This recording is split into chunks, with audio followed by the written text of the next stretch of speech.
Hugh Freeze is out at Auburn. What's next for the Tigers?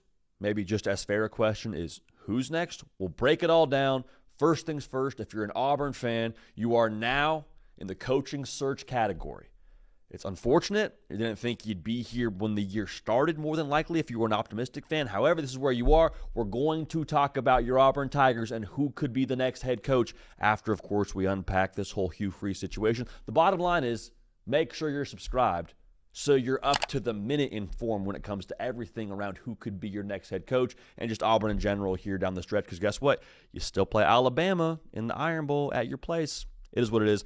But presented by BetMGM, as always, let's start here. Hugh Freeze, 6-16 versus SEC opponents as the head coach at Auburn. Tough. $15 million buyout. We just saw a coach at LSU get fired for over $50 million. Same deal at Penn State. So $15 million is a lot of money to you and I, probably, for watching this video, unless you're Jimmy Rain. But $15 million in the coaching world, when it comes to firing coaches, seems to not be high enough of a buyout, rather, to keep you from making any decisions by nature of this video. I don't like this for Hugh Freeze, the human being. I want to start with that. Hugh Freeze, just personal side of this, has always been great to us on this show, has always been more than willing to give us time, has always been extremely transparent to whenever he has given us time. He's not really majoring in the coach speak side of things. Like, he'll tell you what he thinks. And I value that, and I value him the way he went about his business at Auburn on that side of things. But the unfortunate reality is it's a bottom line business. It is. Especially at a place like Auburn that expects more. Wasn't enough. And I don't think Hugh Freeze was just saying they were so close to say they were so close, because, like, legit, they were so close multiple times, but you can only be so close so many times before you say, hey, we got to switch it up. We got to switch it up. Now, Hugh Freeze, for all of his faults, got a pretty solid roster out there. And the unfortunate part about this is for Hugh Freeze is as you put together more and more solid rosters over the course of his time there, expectations increase. So when you kept underachieving what that roster was supposed to achieve and what you were putting into that roster from a dollars and cents standpoint, that's where you have to make a change. That's why we're having this discussion right now. So to give you a good idea as to what Hugh Freeze has had on that roster, in 2023, a top 10 portal class. In 2024, a top 20 portal class and a top 10 recruiting class. In 2025, a top 10 portal class as well as another top 10 recruiting class. Again, 6-16 in the SEC. He's done too little with too much is the best way to sum this up, not to bury the lead. He's done too little with too much. And so when you look at the way that Auburn's lost football games, it's not like they've gone out there and just been blown out. Even last night against Kentucky, it wasn't like Kentucky just walked in there and dominated them and they just blew the doors off them. It was like, no, came down to a score, came down to the margins, came down to Auburn not handling their business really over the entire season, it felt like, for Auburn over the course of this season. I know people are going to say, well, but the penalties, this, that, and the other, that doesn't do anything for me in year three, personally. Now, are there bad calls that win against Auburn? You better believe it.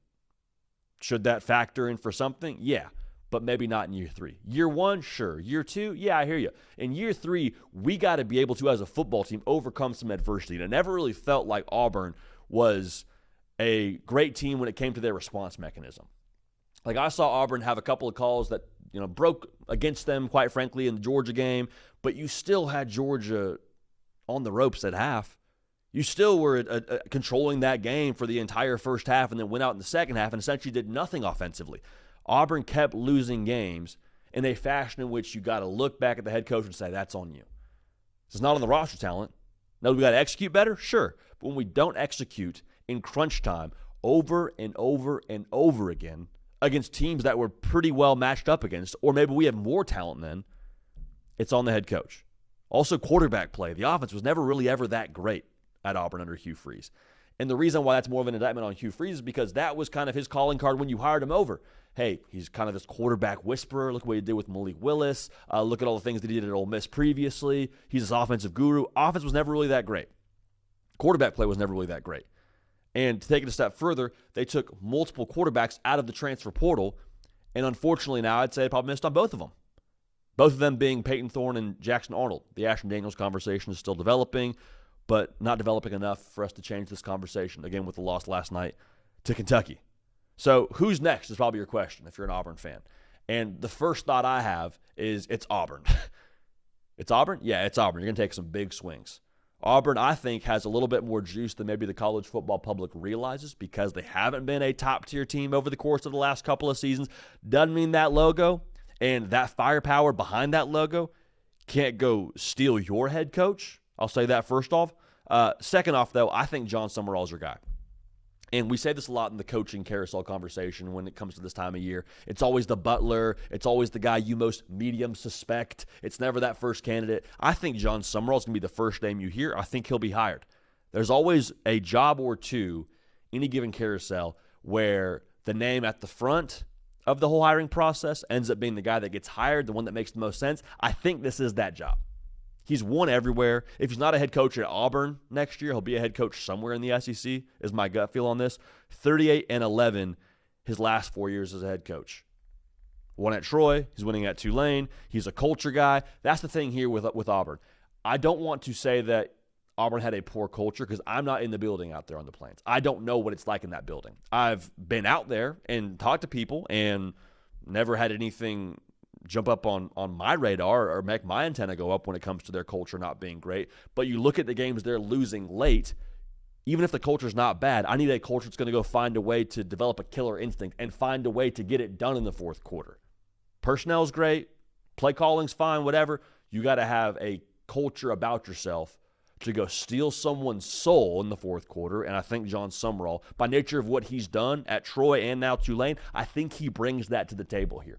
Another thought, I think that if it's not John Summerall, I wouldn't just turn a blind eye to the coordinator carousel either. I think Auburn could be in the mix there. And if you're saying, JD, coordinator, wait, you want us to go after a coordinator? We're Auburn. You just said we got a bunch of juice. I hear you. Look at the coaches, though, right now in college football that are crushing it. A lot of them former coordinators. We'll have that discussion on a strictly hot board video that we got now on the channel as well when it comes to the Auburn head coaching vacancy. But just don't turn a blind eye to that right now.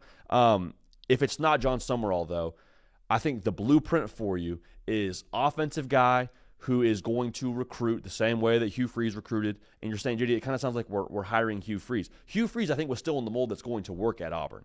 I don't think you need to reinvent the wheel and just clean house. Like, if you can keep DJ Durkin around as your DC at Auburn next year, do that, because he was not the problem. Defense was keeping you in games. The defense was the reason why you were in a lot of these one-score games, because they were holding their end of the bargain. DJ Durkin is not at any way, shape, or form or any level the problem out there on the Plains. You want to keep him in-house. You got to find someone, though, that can, one, retain that roster. Cam Coleman, probably the top of your retention list that you're going after whenever you step in there as the new head coach on the Plains. And two, someone that's going to be able to make it all go together. Right? That's kind of the thing here. It was never a matter of ingredients at Auburn. I just told you, all the portal classes and recruiting classes, never about the raw ingredients, was a matter of making it all go together. So for whatever reason, that wasn't Hugh Freeze. I think that an offensive coach, though, in general, would be the way that I would lean when it comes to who could be the next guy out there behind that logo. Because, again, I think they have a lot of weapons now, a lot of pieces in place to where when you walk in as the head coach, you're not walking into an empty building. It's a furnished apartment you're walking into, and you can make that thing go, I think, pretty quickly. But, again, unfortunately, Hugh Freeze out at Auburn. We have a full hot board video, a full who could be the next head coach at Auburn discussion on this channel as well, so go check that out. But let me know in the comment section who you would like to see Auburn hire. Again, to me, the number one suspect is John Summerall. I think that's who it's going to be, is my feel on this. But we'll see what happens. That's the beauty of this sport. Cato on the ones and twos, myself, JD PicKell. We appreciate y'all. We love y'all. We will keep this party rolling, and we will see y'all next time.